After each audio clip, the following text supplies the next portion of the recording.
Whoa, like 500 stones. Whoa, 100 like 500 stones. You, me, and Mike Hanley all are here. Soon we'll hopefully have Brooklyn suddenly appear because I'm really bad at this. Hey guys, welcome to Off the Stones, episode 9. Yeah, Brooklyn couldn't be here today. Unfortunately, there was just a series of events that happened, including a rabid fan. It sort of looked like the opening to A Hard Day's Night, the one with the Beatles where they're all being chased. Yeah, that was Brooklyn. Shouldn't have said those things about Radiohead. But I do have a great. Oh, before we do that, actually, before I bring in our guest, buy our shit. But oh shit. You say that, and Mike Hanley just suddenly appears. What's up, Mike Hanley? Hey, how's it going? Good, man. So you don't normally pop up in like the music centric kind of things. No, because I hate music. And I can't think of a better person to go up against in this 11th hour episode before the finale. Hell yeah. Yeah. So with that being said, we're going to get started at.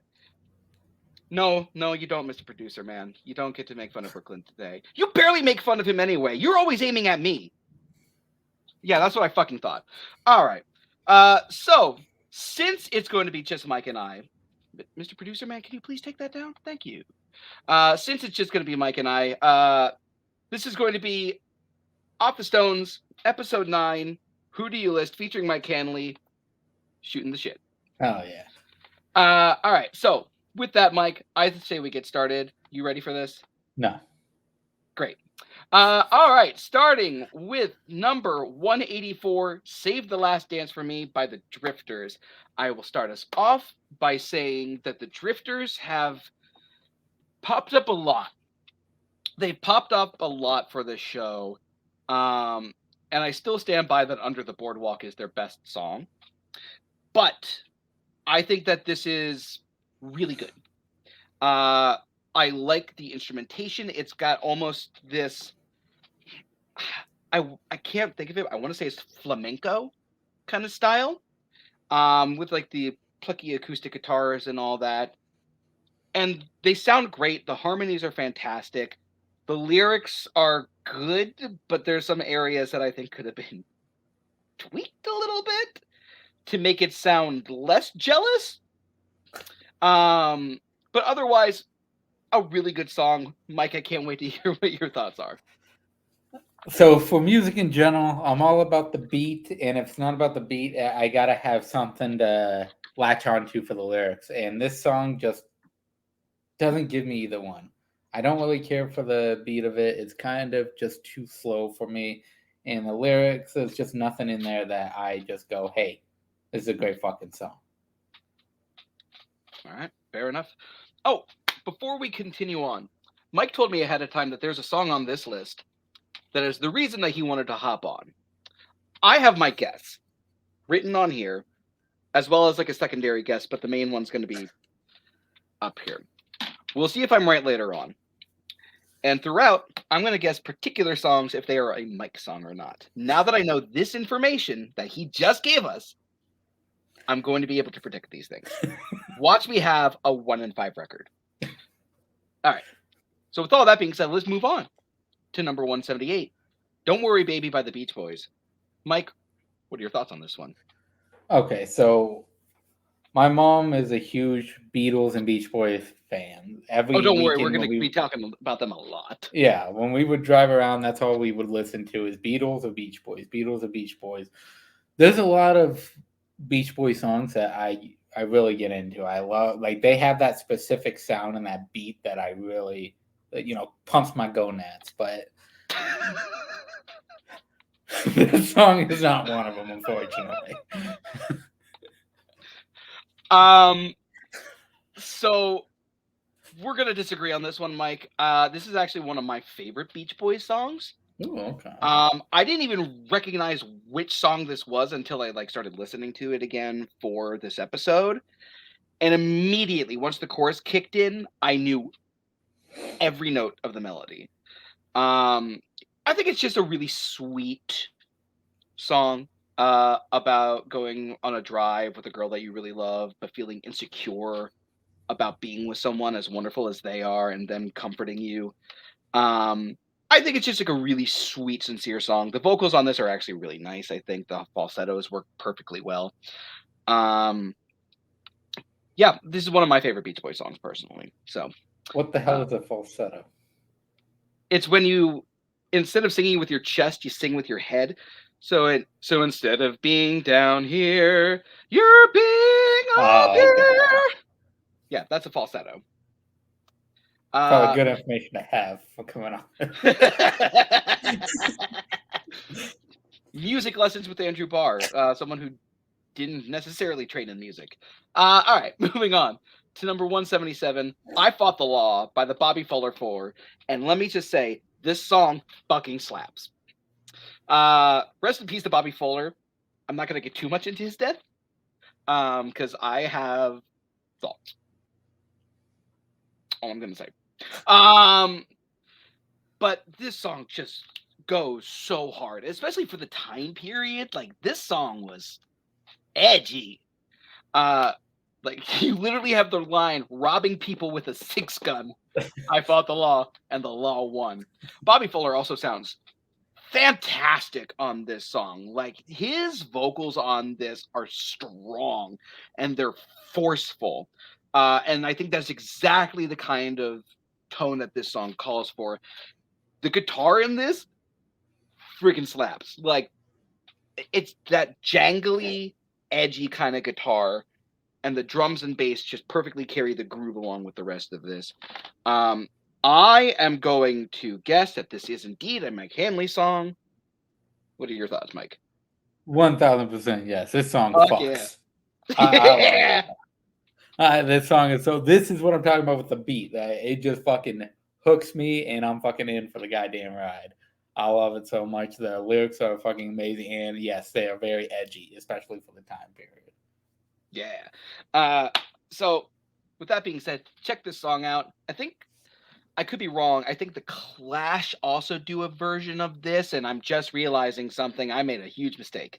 But yeah, I think the Clash did a version of this as well. So check out either version. They're both great. Moving on to 164, I Can't Stop Loving You by Ray Charles. Mike Hanley, are you a Ray Charles fan? Fuck yeah, I love me some Ray Charles. Nice.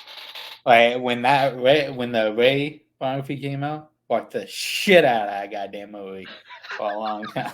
Like I was in high school and I actually had the well, it's the soundtrack to it, but it's just his fucking songs. But I had that actual CD that I would listen to on my way home from school, high school, every single goddamn day. I loved it so much, and this song is so fucking good. I love this song. Not gonna lie, Mike, that shocks me, but I'm super glad to hear it. I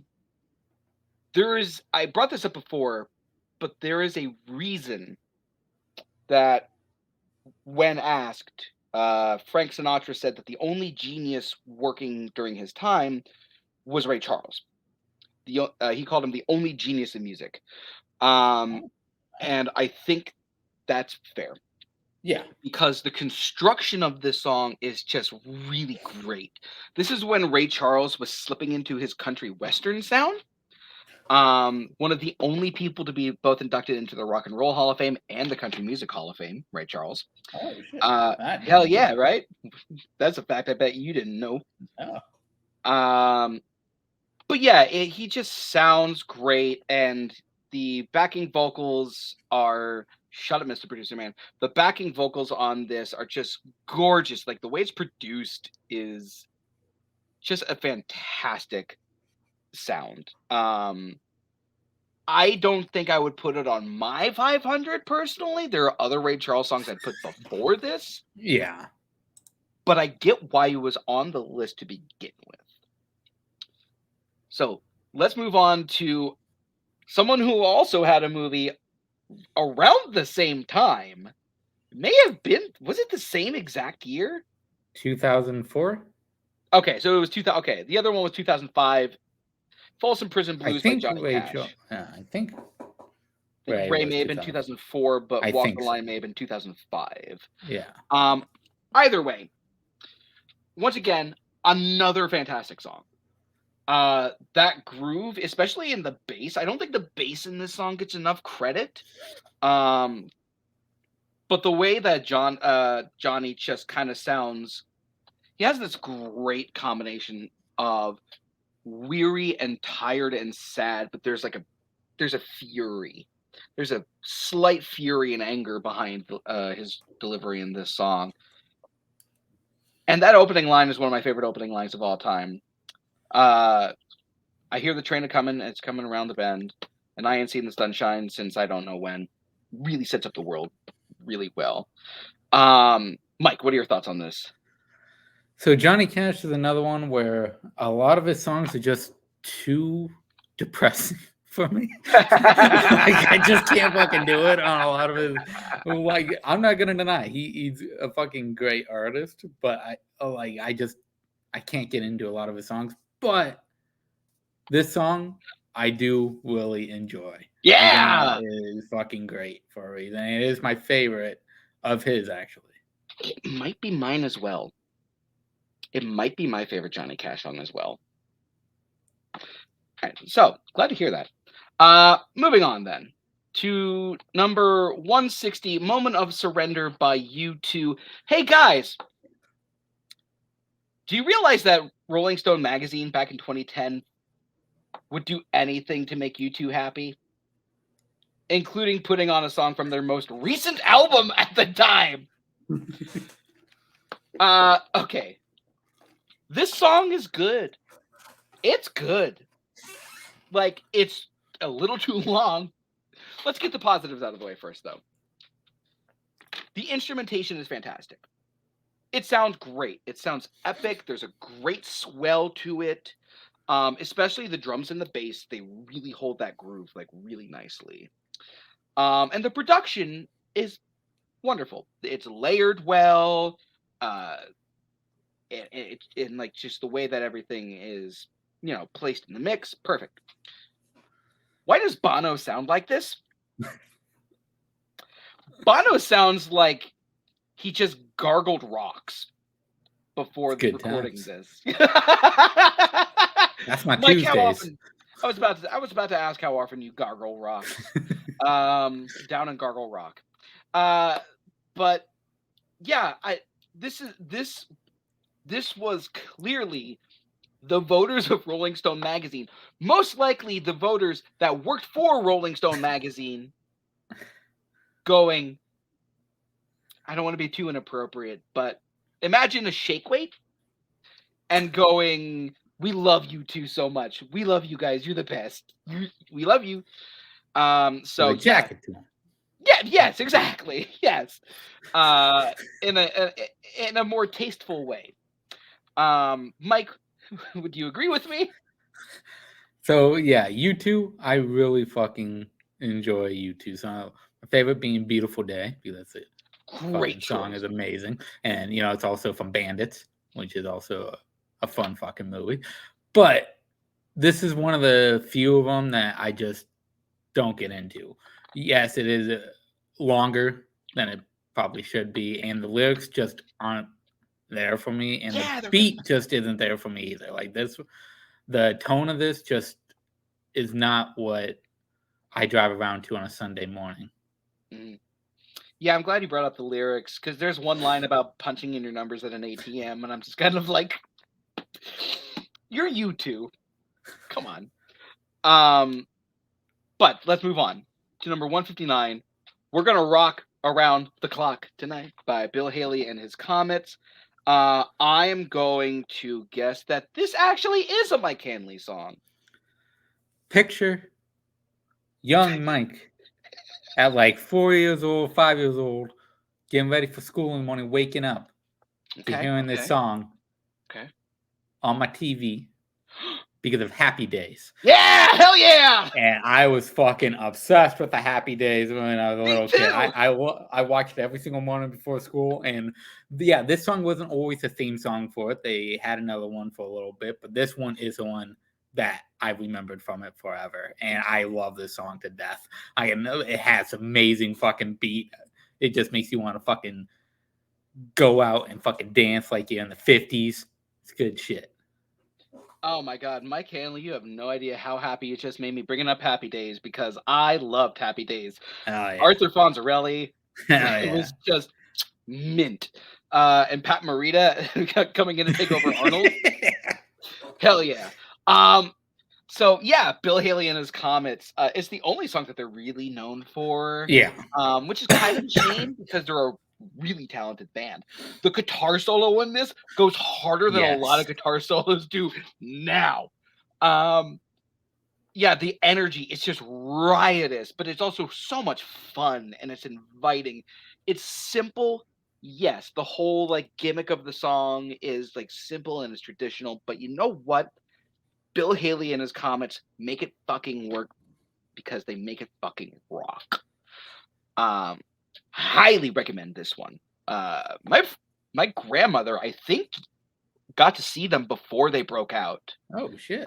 Yeah, because I think, if I'm not mistaken, they were like a Philly area band. Okay. So of course I'm going to be a little bit of a homer. Yeah. But still, check this one out. It slaps. As we move on to number 155, Rave On by Buddy Holly and the Crickets. Let me take a stab at this one. No, Mike Hanley. Yes, actually. Fuck Whoa! Okay. yeah. Buddy Holly is my fucking jam. Like,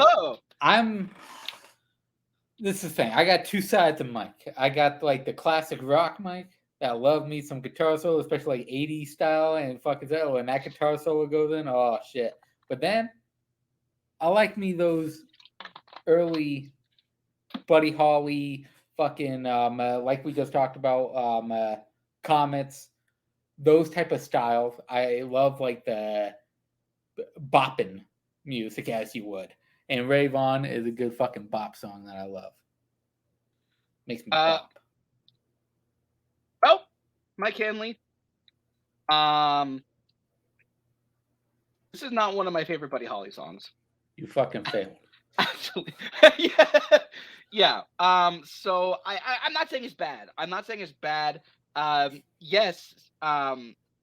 It's good. I like it a lot. It's got a good groove to it. It's got a good energy, but for some reason, there's just something about it that doesn't stick in my head when it comes to things like Every Day or That'll Be the Day and things like that. That for some reason, those work better for me. Once again, this one's not bad. It just doesn't quite stick with me the way that those other ones do. I'm so sorry, Mike. You fail. I know. Buy our shit. So moving on to one spot above that previously, A Hard Day's Night by the Beatles. We're getting into heavy Beatles territory now. Yeah. As if we didn't talk about them on 7 out of 9 episodes. This is early Beatles, and it's one of the best early Beatles songs. Especially that opening chord that 99% of the public has no idea what chord that is. Seriously, there was like this internet site that used to be about like arguing what that opening chord was. So it's kind of like that Who Shot JR moment. Sort of, yeah, like one of those kind of things. Except there was no answer given. Except there was. But yeah, no, this one's just so much fun. Paul and John are just absolutely going hard on this one, and it sounds like they're having so much fun. It's a very infectious kind of song that has a great energy, a great beat, great rhythm. It's just an all-around great pop song. Mike, what are your thoughts on this one? So, like I said a little earlier, Beach Boys and Beatles is what I've listened to almost every fucking weekend. So it became a part of me, that my enjoyment of the Beatles. And this one, A Hard Day's Night, makes me hard. Good song.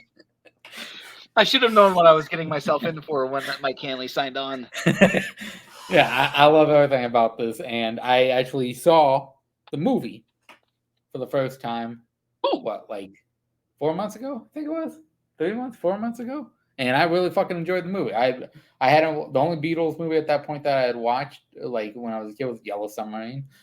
Yeah, I kind of figured that's the one you were going to point to. Yeah, but I had never seen that or Who's That Knocking on My Door. So I checked them both out recently, and yeah, both of them, good shit. And this song appears, of course, in Our Days Now. I kind of figured it'd be in Help. Yeah. All right, cool. With that, let's move on to one more spot above that one, Foxy Lady by the Jimi Hendrix Experience. Mike, I'm going to start with you on this one because I have a good idea your feelings for this one. So I gotta ask you, Bart, can you hear Jimi? Can you hear Jimi? I'm listening to him. You don't hear him. Took me a second to get that reference. I got it. Yeah. Me watching Wayne's World and having Garth pump out his gonads to the song. Okay. Great fucking time. I love the shit out of this song. Yeah, this song is so fucking good. Jimi goes fucking hard on every goddamn song he does. And this song is no exception. It's fucking so insanely great. With some beautiful fucking guitar shit mixed in the mix. Like usual, Jimi. Yeah. Yeah, no, I'm going to agree with you. This one fucking rocks. Probably, in my opinion, at least the second most notable guitar when it comes to Jimi. Yeah. Purple Haze obviously is like the most recognizable one to me when it comes to his guitar. Hulk Hogan, you know. Yeah. Sure. But yeah, no, this one's just raw. It's just raw. It's like the more raw version of "Oh Pretty Woman" by Roy Orbison. Which is weird because I didn't think of that until now, but they're kind of the same exact song, except for one's a little bit more edgy and raw and doesn't have that "ooh, will they, won't they" at the end. Yeah, this song fucking slaps, as if y'all didn't already know this one. So let's move on to another song that goes just as hard, Earth Angel by the Penguins. For those of you wondering why I'm laughing, because this is doo-wop. This is like classic early 50s doo-wop. And it's really good. I'll give it that. It's really good.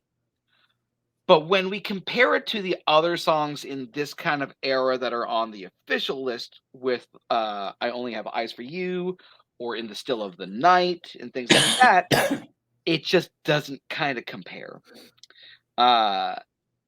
It's good. It's sweet. It's simple. The Penguins sound good.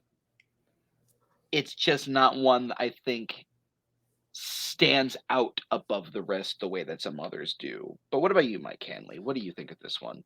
So, there's another version of this song that is in one of the greatest movies of all time. But this is not that version. However, the lyrics to it, I still fucking love.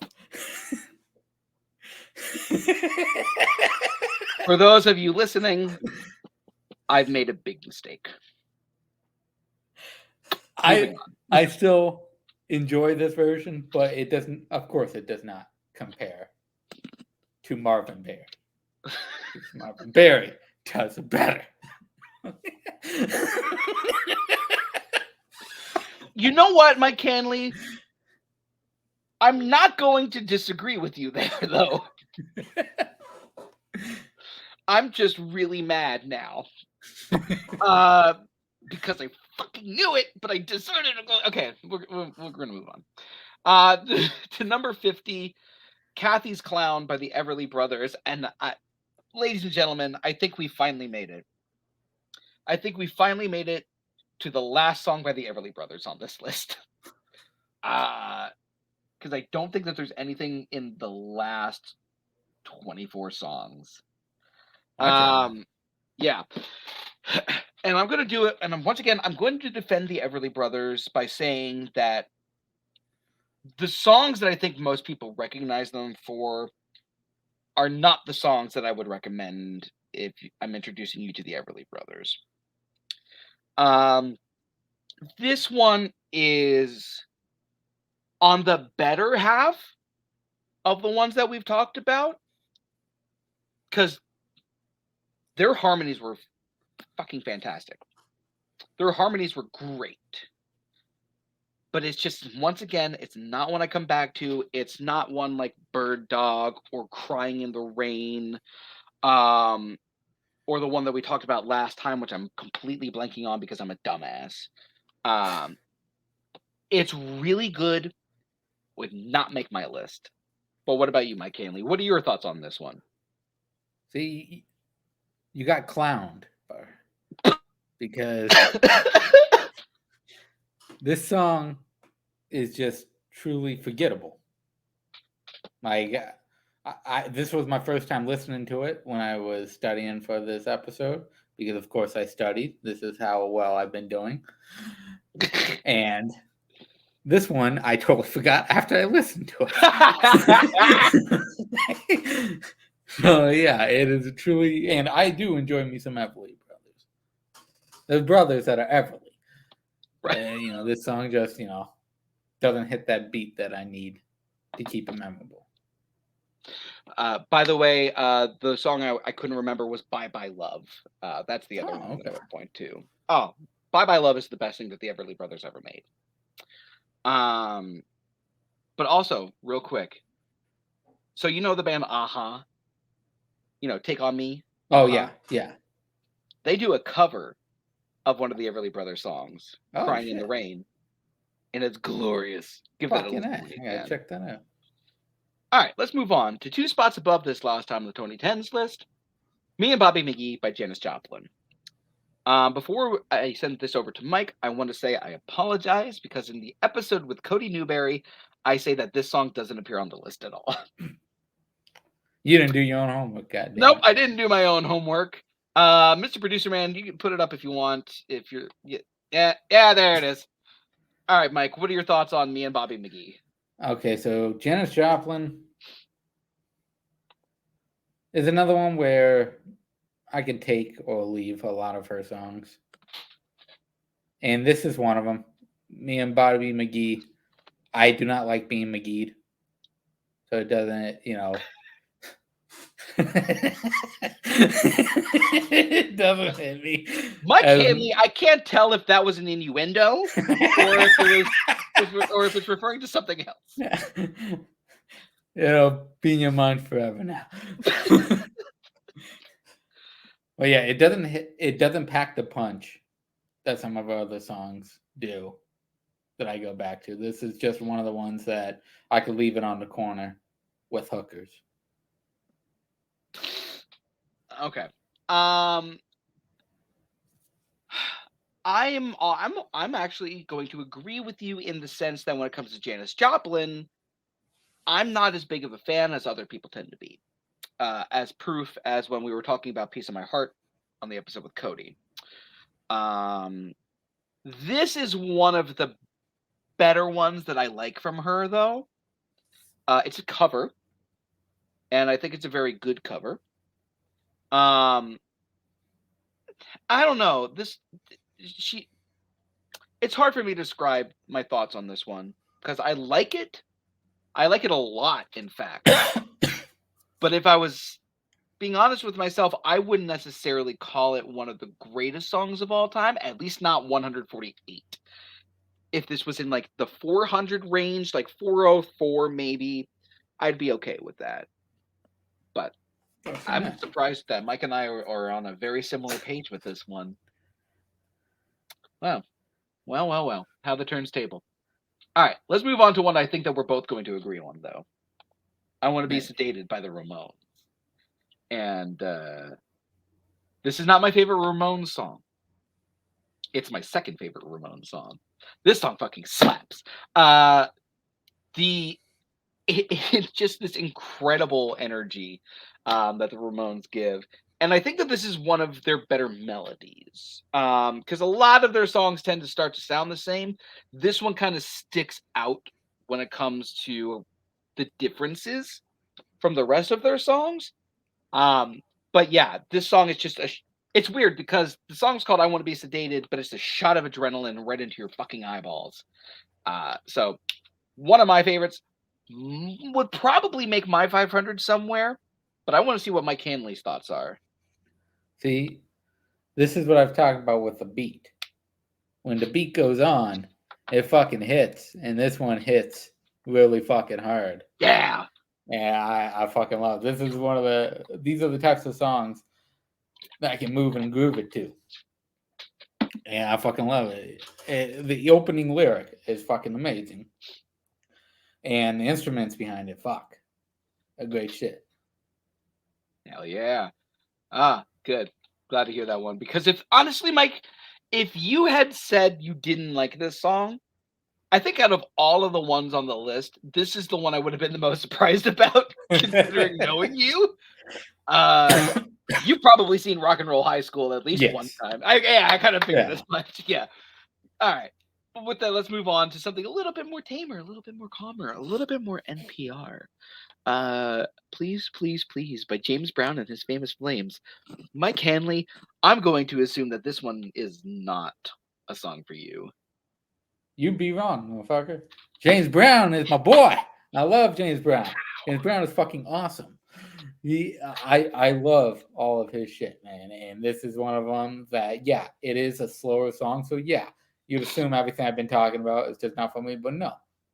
The lyrics behind this is fucking amazing. And I just love his voice. I love how he presents the song. And his band behind him with this is fucking awesome.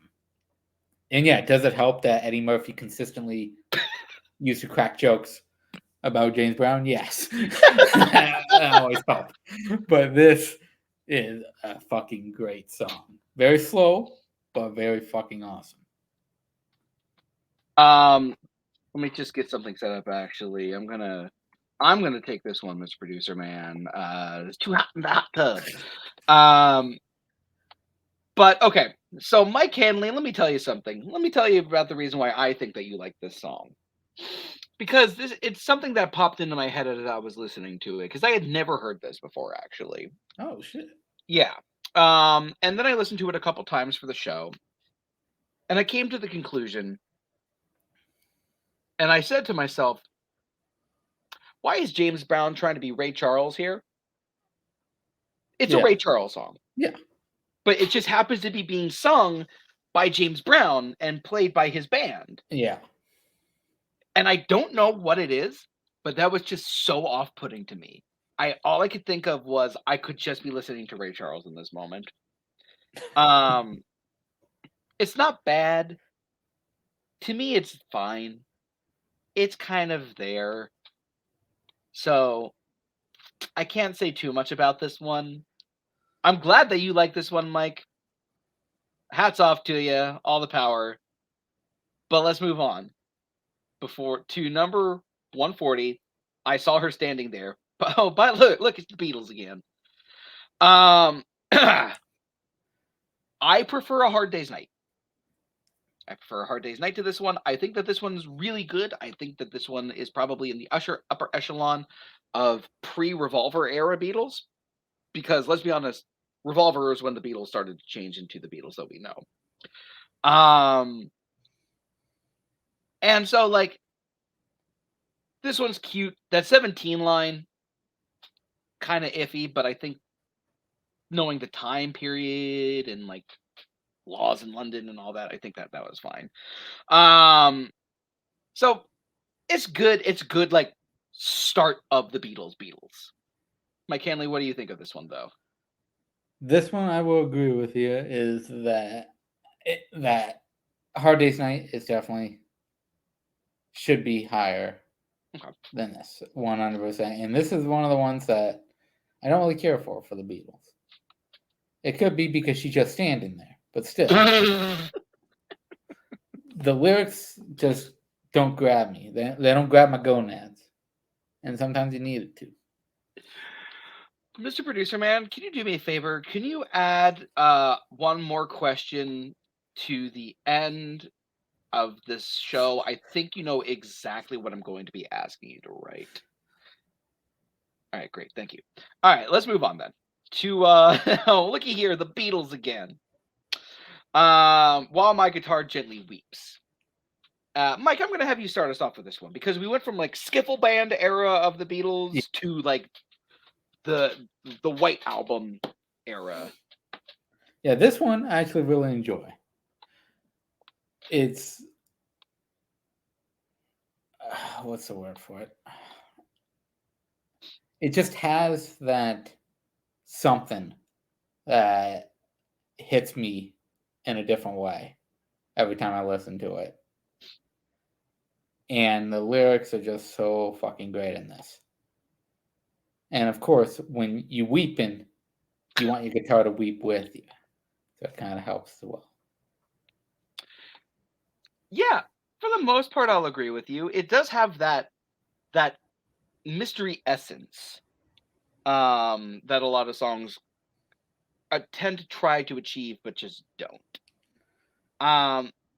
I think that there's just a lot of passion behind this one, especially I think Eric Clapton did the guitar on this one actually. Yeah, he clapped it.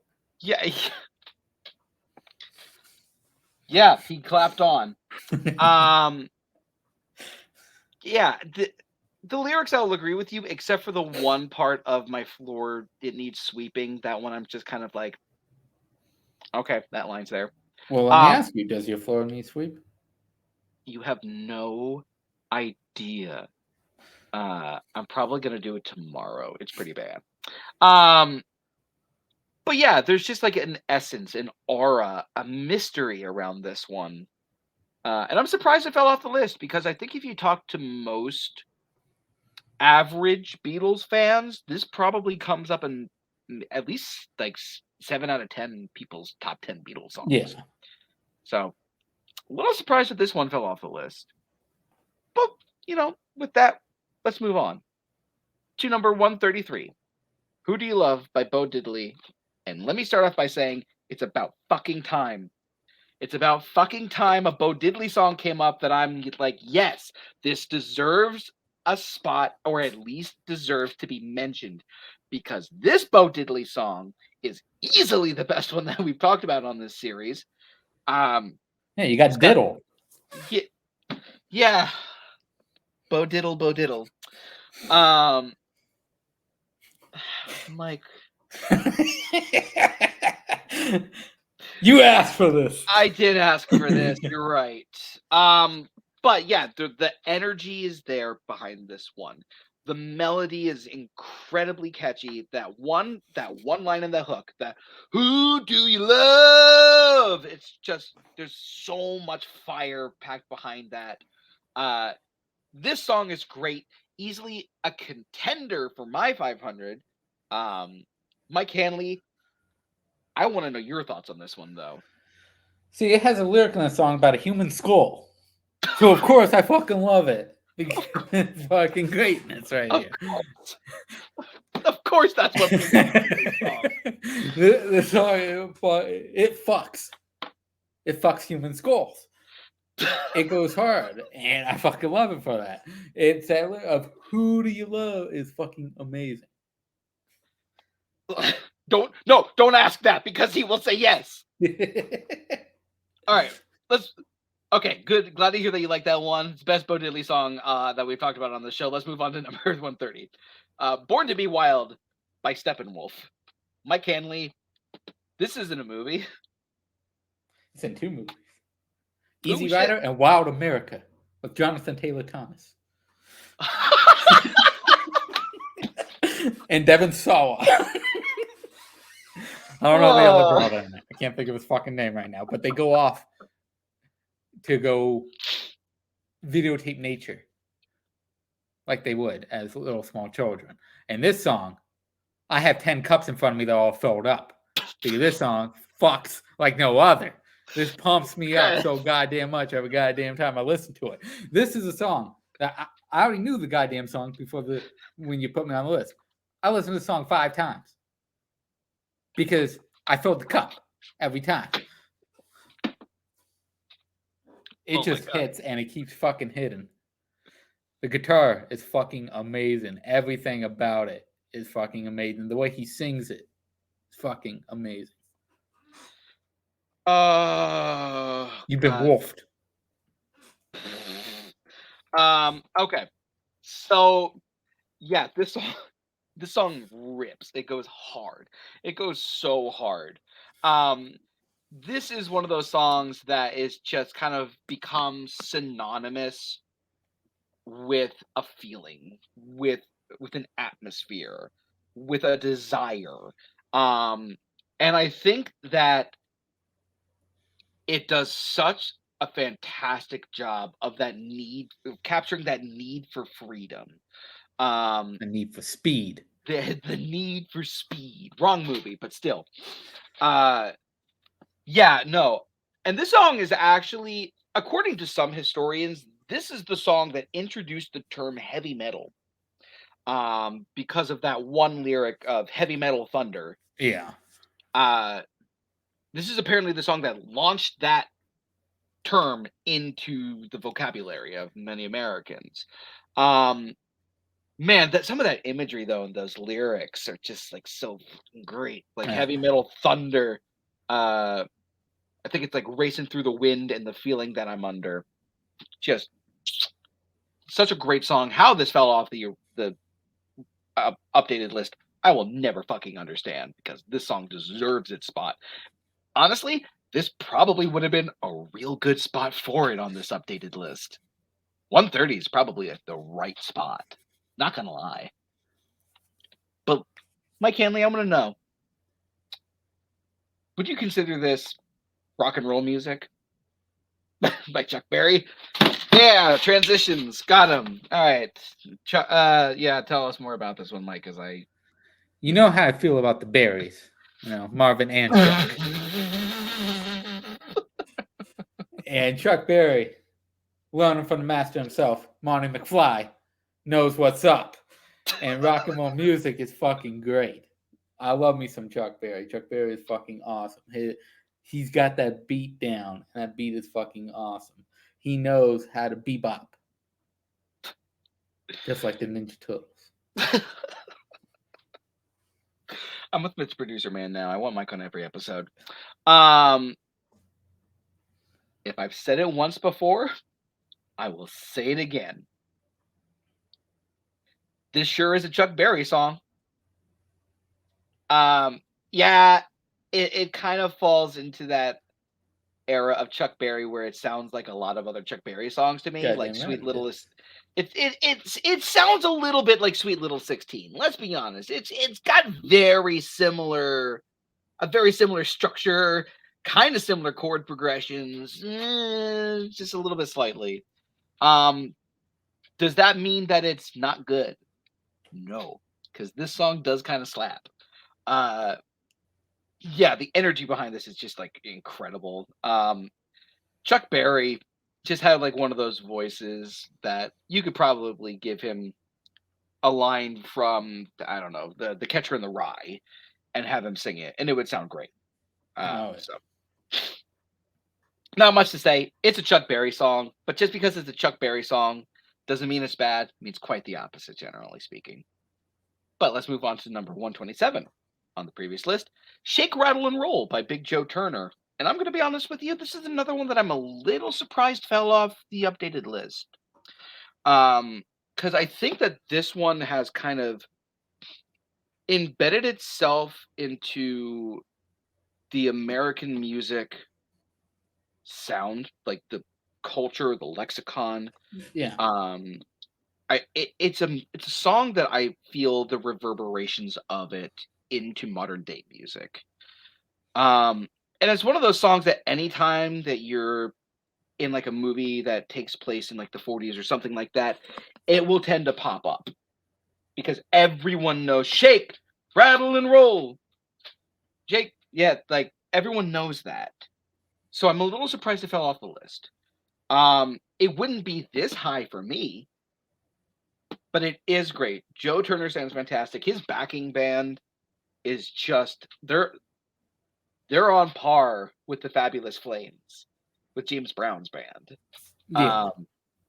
The way that the tempo in this is just so rock steady throughout. It's kind of a marvel, like how strong they hold on to that tempo, but keep it interesting.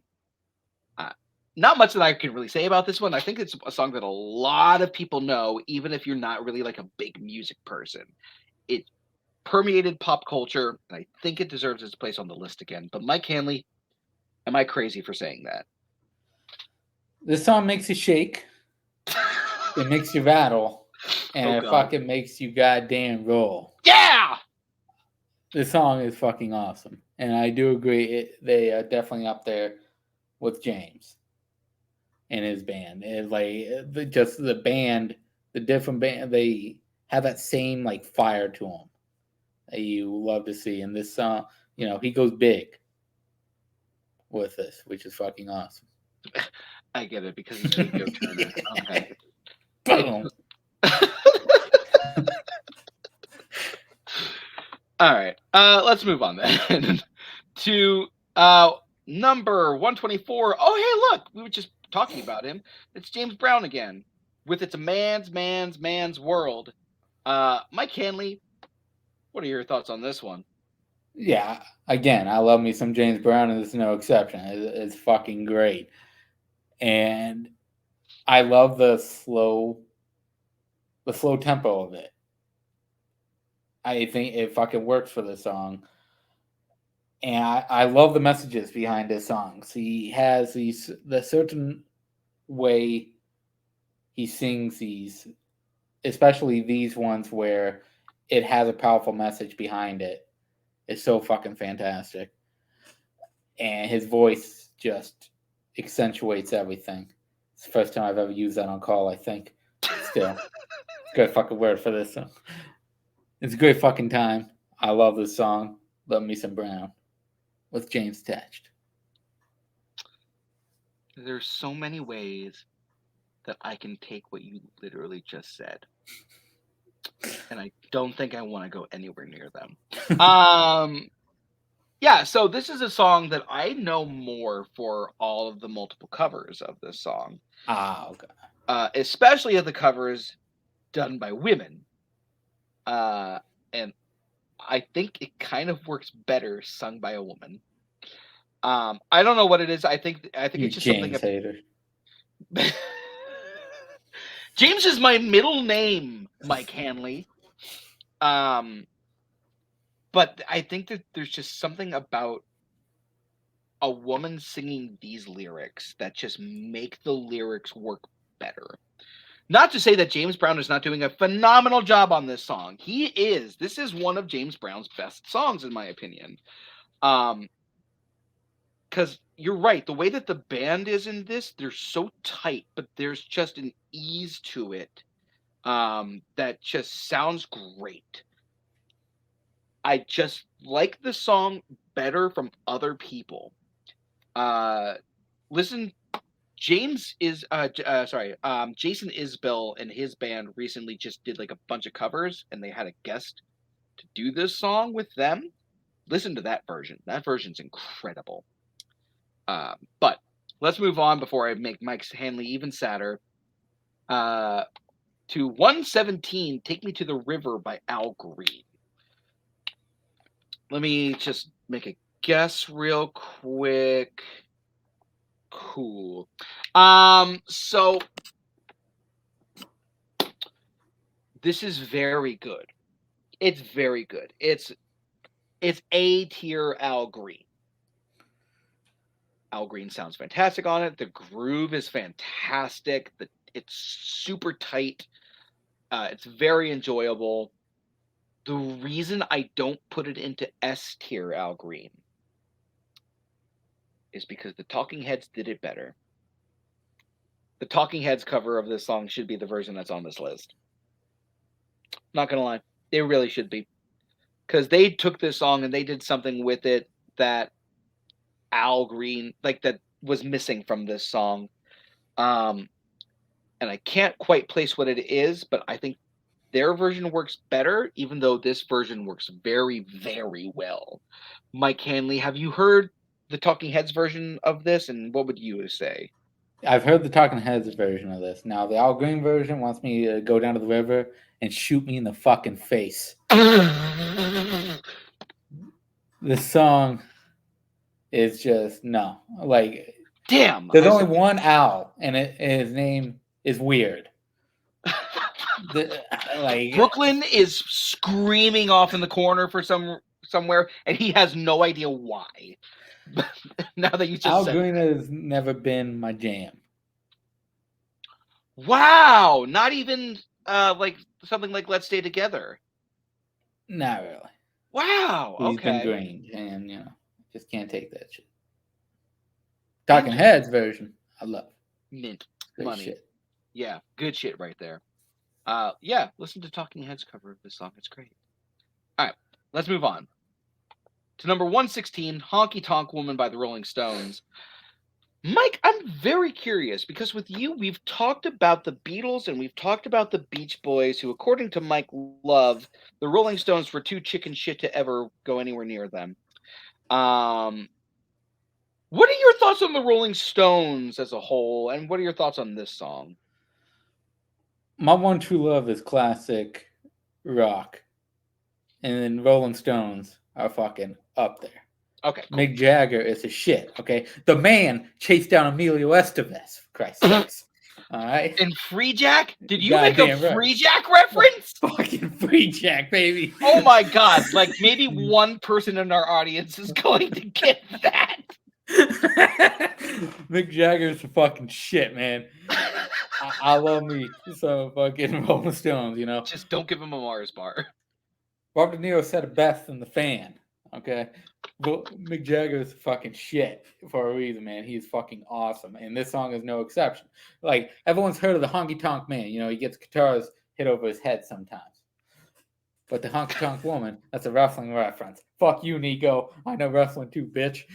Honky Tonk Woman is a fucking great goddamn song. Holy this god! song is so fucking great. You fucking killed him, dude! I love this song to fucking death, and I love me some Rolling Stones. Rolling Stones is one of the bands that I continuously have on my list. I got a playlist of 40 hours worth of music for my work days. Rolling Stones is throughout all that motherfucker. Would you put this in your top 10 Stone songs? It would be around the 10 spot, if that be. It'd be 9 to 11, between there. Interesting. Because I think with where it was placed on the 2010s list, it was at number 116, which means I feel like it would have been in the top 5 Rolling Stone songs on that list. And I don't care for this one. I love the Stones, actually. I love the Rolling Stones. Let It Bleed is one of the best albums of all time. Yeah. There's just something about this one. It just doesn't stick anywhere in my mind. I know that the one line, the Honky Tonk Woman line, but that's all that ever stays with me. I don't remember the instrumentation. I don't remember the melody of the verses or the rest of the chorus. It just completely disappears. It goes in one ear and out the other for me. So I'm a little shocked that it was this high on the list when there were other Stone songs that were infinitely better that didn't make the list at all. So, Beast of Burden was in the 400s. Come on. That's better than Honky Tonk Woman. I'll give you that. Yeah. There's one more coming next week. As in coming? Let's move on to number 115. The last song of this episode, You Send Me by Sam Cooke. Mike Hanley, I'm going to have you talk about this one first. Well, this is the first time I've heard this song, from my knowledge. And it got me cooked, you know? I enjoyed the goddamn song. It was good shit, man. I love the melody to it. The lyrics are fucking awesome. And at 115, yeah, you know, I like that place. Fuck it. I would have had me some Ghostbusters in there, but, you know, 115 is fine. You send me. Ghostbusters or I Want a New Drug. They're the same song. This one, I mean, it's Sam Cooke, so of course it sounds great. But we've talked about a couple of other Sam Cooke songs in this series that I think is a little bit better than this one. I think Cupid is better than You Send Me. But yeah, Sam Cooke sounds so good in this because he's like one of the greatest vocalists of all time. His soulful, buttery, smooth voice was just so goddamn good. Why don't you sleep with him already? Jesus. I know you are, but what am I? Yeah, so it sounds great. It a little high on the list for my taste, personally. Yeah. But with that, we've reached the end of the list. And we're going to ask the 3 questions that we ask all of our guests. Mike Hanley, out of all of these songs that we talked about, which one should have never made the list to even begin with? Take Me to the River. Shit. Wow! Shoot me in the Wow! fucking face. Holy shit! I was not expecting that this episode when we started. Oh my god, you're breaking my heart. You're breaking my heart. Let's see. Oh, this is an easy answer for me. Hold on, let me pull up Take Me to the River just so the viewers know. Yeah, this is an easy one for me. Because it's just the voters, you know, giving U2 a hand job. Moment of Surrender should have not been on this list to begin with. It should definitely not have been 160. That was nuts. So yeah, no, get off the list. So, Mike Hanley, though, let's ask you the opposite question. Which one of these should be put back on the official list? Oh yeah, that's easy for me. You know, there's a couple options that are good here, but there's only one, and it's the one that gets my rocks off every time. Born to Be Wild. So I love me some Born to Be Wild. Okay, so Born to Be Wild is your choice. Mike Hanley, let's see. I want to see if I was correct. I want to see if this is the song that that made you go, yes, this is the episode I want to be on. That was 100%. Fuck yeah! Because my second was, of course, Foxy Lady. Because you got to get foxy with ladies. Yeah, yes, of course. And if there's one person who knows how to be foxy with ladies, it's one Mike motherfucking Hanley. So this is a tough one because there's this song, Shake, Rattle, and Roll, and I Fought the Law are the 3 that I'm really deciding on for which one most deserves to be put back on the list. And I think that if we're going with like most important songs, like greatest of all time, like what shaped music today and still holds up, I'm going to pick something that I wasn't thinking I was going to pick when this episode started, but I'm picking Shake, Rattle, and Roll by Big Joe Turner. As I said when I was talking about it, I think that we still feel the impact that this song created to this day. But with that being said, just because it's impactful doesn't necessarily mean it's our favorite. So Mike Hanley, with Born to Be Wild, is that your favorite song on the list? And if it's not, which one grabs your gonads the most? Since I talked about Born to Be Wild, I'll change it up. Ooh, okay. And I'll go with We're Gonna Rock Around the Clock. Sweet that grabs my gonads. choice. Because fucking A, man, I think of Happy Days every goddamn time. Clock turning and everything. They definitely rock around with that clock. Great fucking choice, Mike Hanley. There's a reason we brought you on. You're a wild card, but you're also a genius. I am going to go with I Fought the Law by the Bobby Fuller Four. This is the one that I found myself constantly going back to because it's just like everything about it just screams like riotous energy. And it's completely infectious. Don't you laugh.